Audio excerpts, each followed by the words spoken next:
So I was just scrolling Facebook and I saw a post about a gentleman who was in his 70s. He took his wife into the hairdresser and he asked the hairdresser to please show him how to curl her hair because she could no longer do it and she was burning herself. And so he said, can you please teach me how to curl my wife's hair, because I'll do it for her since she can't.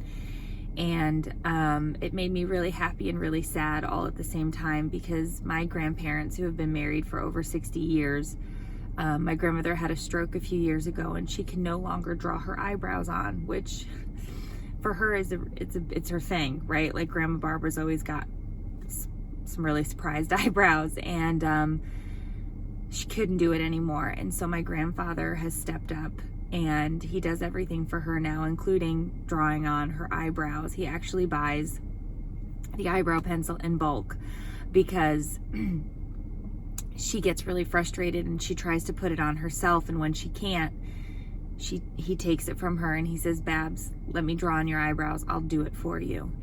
And it's just this reminder that you never know what's going to happen. You never know what's going to happen in your marriage. You never know what's going to happen in life. Life is really short, and you never know which right or left turn it's going to take. But in the end, I think everybody's goal or hope or dream is that they will be with someone who will draw on their eyebrows when they can't. They will be with someone who will curl their hair for them when they can't.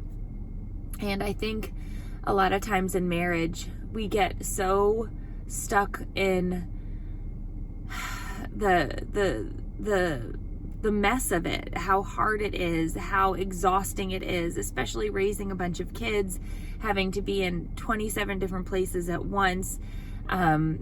That communication can break down. You can look at the other person and think about how much you want to break their golf clubs because they're golfing when they were supposed to be taking your son to tennis. I mean, this isn't a specific example, but my point is, I think we all want that person who's going to step up and take care of us when we can't take care of ourselves, and be there for us in those moments.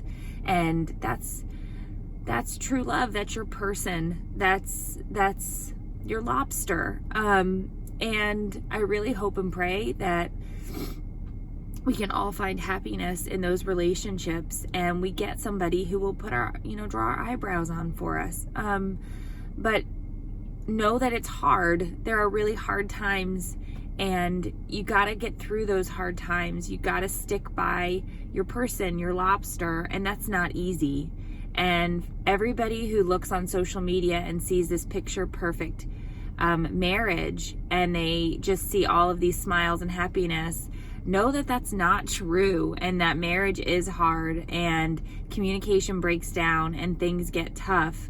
But you can do it. You can find that person, because my grandparents did it. And this guy on the internet who's curling his wife's hair, he did it. But I guarantee you that they had some fights, and they had some have had some problems.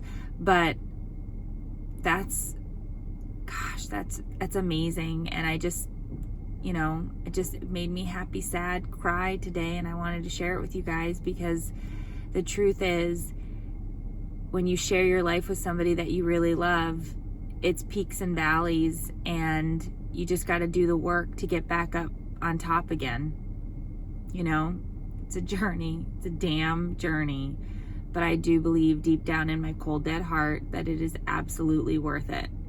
And I can't wait to see what my eyebrows look like when Dave draws them on.